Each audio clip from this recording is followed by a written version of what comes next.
As soon as autumn approaches, most people abandon their gardens. No, please don't do that. The simple reason is that there are many little things you need to do in order to get your garden ready for next summer. My name is Reggie, and welcome to Back Garden.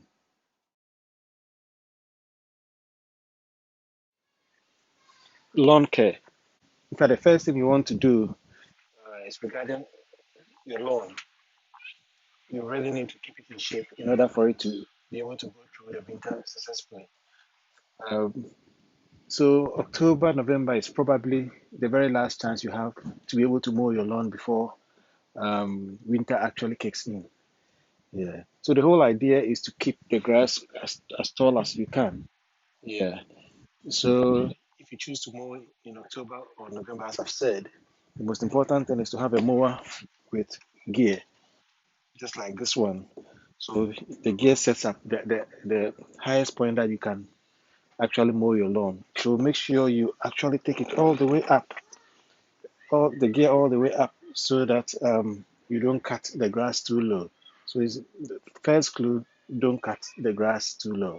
So another important thing, you definitely have to rake them off your grass. If you don't, guess what will happen? The grass will die.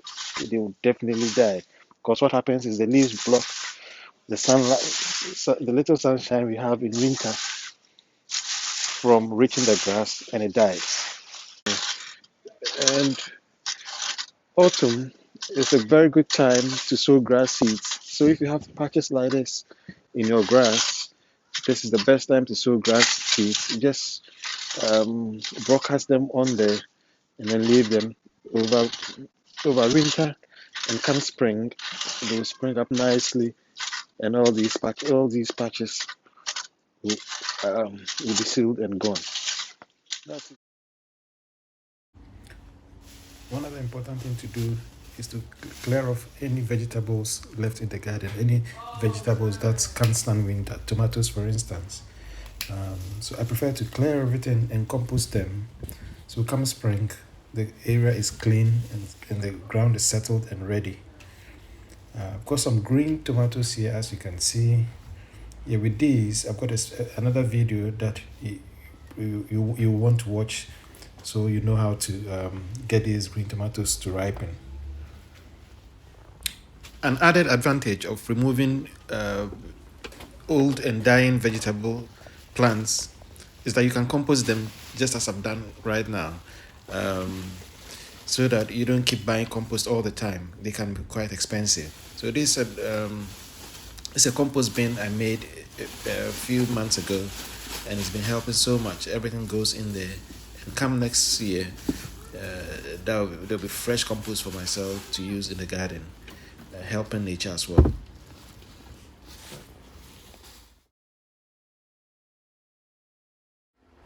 Now, any worm-loving plants such as this citrus or any of the citrus family would have to be removed from the direct path of any potential snow or frost into ideally a greenhouse or any place where the frost will not hit it directly, and making sure that there's enough sunlight.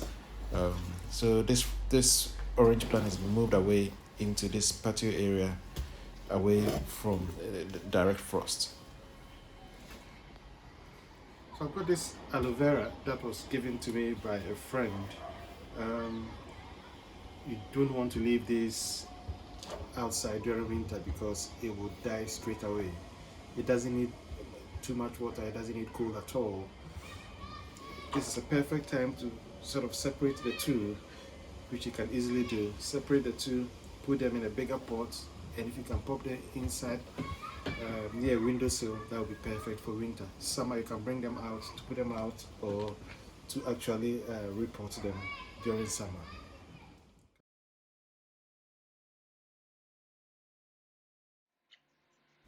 So these are some of the pots and containers I used this summer.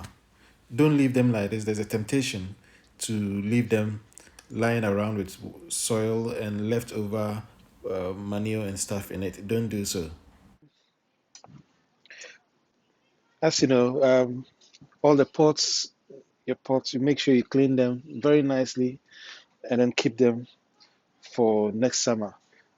As I said, don't leave the pots without cleaning them because when you do, again, it harbors pathogens. So clean them nicely. Look at how these ones have been nicely cleaned. That one as well. Yeah. And other important thing to do is to clean your all your cutting equipments. Use a good oil to sort of oil it nicely. Yeah, so all these, the secateurs and all that, you just need to oil them nicely with a damp cloth and nice oil so that it prevents it from rusting. See how good it looks? Yeah. So you do so with all the other implements as well. These are by no means exhaustive, but they are the basic must-dos for any back garden preparing for winter. Once again, take care of the lawn, clear wilting plants and compost them, reposition warmth-loving plants, and remember to clean your pots and implements. Friends, whatever you do, ensure that the plants survive the winter.